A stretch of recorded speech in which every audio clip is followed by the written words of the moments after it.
Welcome to the hands-on section of Chapter 9, Formatted Output.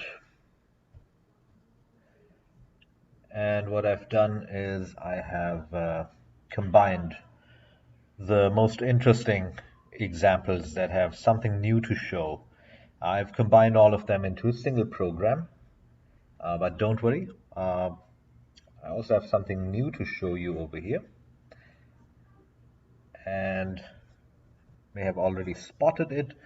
It's this function that I'm using from time to time, underscore get ch. This is different from the get character function we've been using so far. So let me get started. So I'll run this, and this is the first section, the output from the first section up to before the underscore get ch function. So this one here, so I made some modifications. I added some descriptive messages with these printf statements that explain what is being shown over here. So using integer conversion specifiers. So we're printing out different integers with different conversion specifiers. And remember, so the first one is just using D, using I, and you can see the outputs are 455, 455, 455, even when the number that we're giving as input as argument is plus 455. The plus sign doesn't make any difference over here, not with this simple %d conversion specifier. For minus 455, of course, the minus sign gets displayed over here. Then we have %hd specifying the number as a short integer. We have ld specifying it as a long integer, and we also have to specify that in the number itself that we're passing over here, because we're passing a constant. It's not a variable of any kind. So we added that capital L at the end of that number. Then we're printing out 455 as an octal number. That's the 707 that you see over here. We're printing it out as an unsigned number, still 455. We're printing out minus 455, a negative number, as an unsigned integer, and that causes a mess. Then we have 455 printed out as a %x hexadecimal number with lowercase letters, so 1 lowercase c7, and then we print it out with capital hexadecimal alphabetical digits, so 1 capital C 7. Okay, so now let me move on to the next section, and I just hit the space bar and then executed the next portion over here. So basically what this underscore get ch function is doing, let me talk about that quickly, is it is a function that waits for any character input from the keyboard. But unlike get character function, get char, the one that we've been using before, we don't have to hit the enter key after that. So the get ch function is actually very convenient if you want to pause the execution of your program in between, like I'm doing right now. So instead of writing 10 different small programs, I put all that stuff into a single main function, and I'm going to execute it step by step every time I hit a key on my keyboard. Now, the actual function that used to do this in C was called simply getch. That has been replaced in Visual Studio because it's kind of unsafe that way, has been replaced by this underscore get ch function.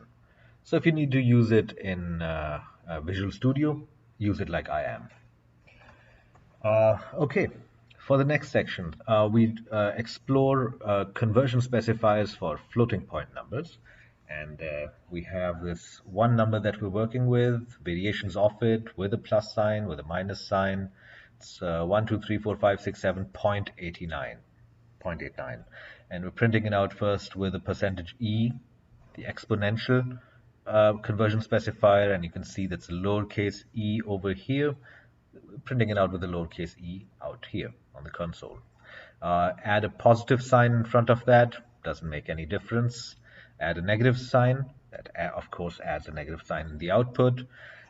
printed out with a capital E conversion specifier, and that changes the E to a capital E in the output. Percentage %F printed out simply as a decimal number with a decimal dot wherever, and by default 6 digits after the decimal point. Percentage %G lets the system choose which representation is best for the number that you have. In this case, it chooses the exponential notation. And we try out both the lowercase g and uppercase g conversion specifiers, and that just changes the case of the E that's used. Okay. On to the next example. And I'm going to roughly align the output with the code. So this one demonstrates how justification works. So over here we're printing out all of these numbers in in a field with 4 digits. All numbers are right aligned within those within that 4-digit field. However, when this last number 1, 2, 3, 4, 5 becomes greater than 4 digits, it spills over to the right, as you can see. And we have something similar going on for negative numbers. Although this -1 over here is behaving a little strangely. So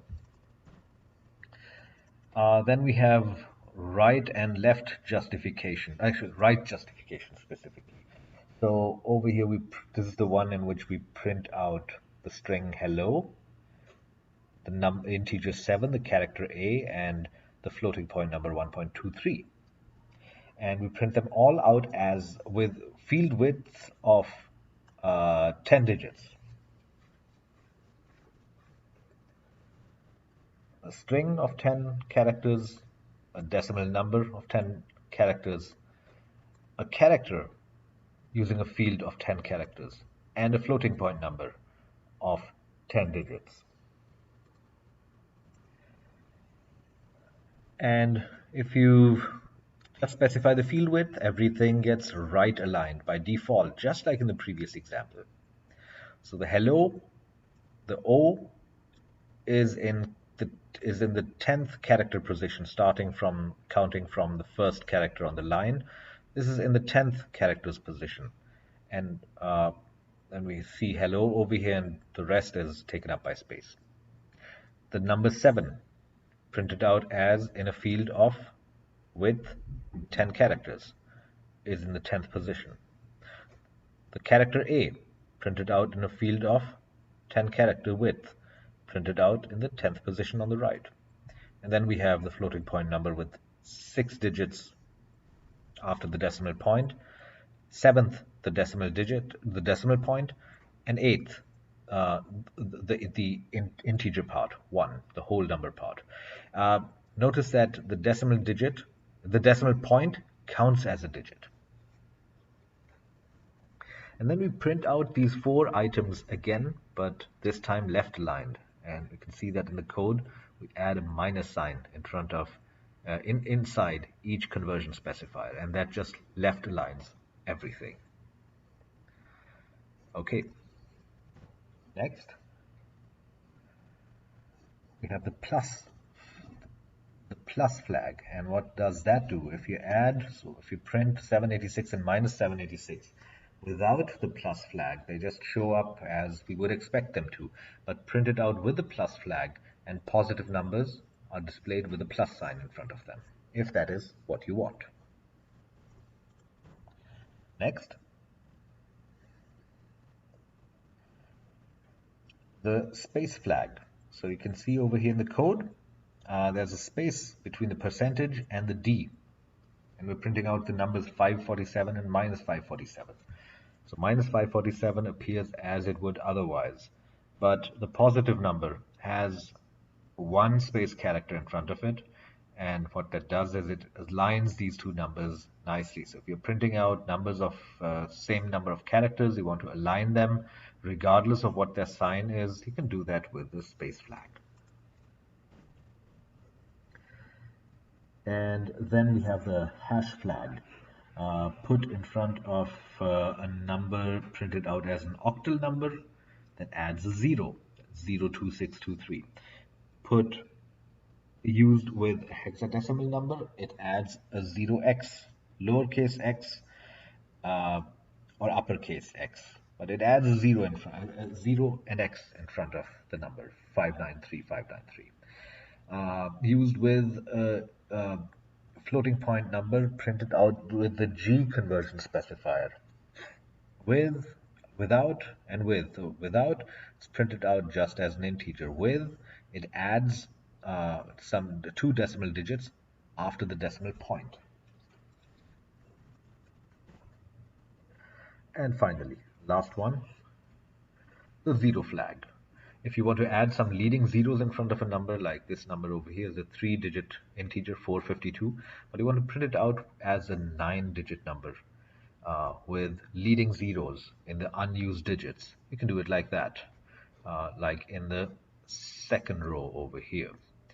And you can further specify that a plus sign be added in front of it. So you can just add a plus flag in the conversion specifier. And as you can see, you can combine different flags for different formatting options.